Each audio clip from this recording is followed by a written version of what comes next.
dostu fəda eyləməsin hər xanıma.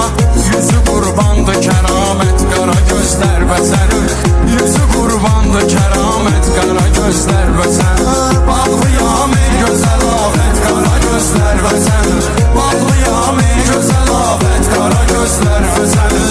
Verərəm canımı əlbət qara gözlər və sənin, verərəm canımı əlbət qara gözlər və sənin.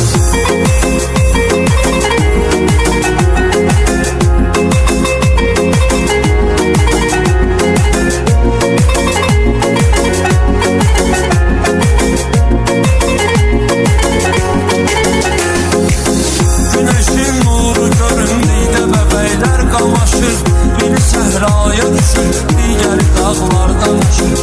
Bəxtəvər başıma hər dəfə deyirlər yaraşır. Qara taleyli məhəbbət, qara gözlər və sənin. Qara taleyli məhəbbət, qara gözlər gözəlim. Sənin üçün şeirim ah nəvadır gözəlim. Səndəki gözlərdə nəvadır gözəlim. Səndəki o qara gözlərdə nəvadır gözəlim.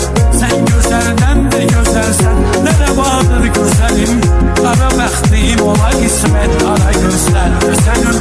Qara bəxtim ola qismət, qara gözlər.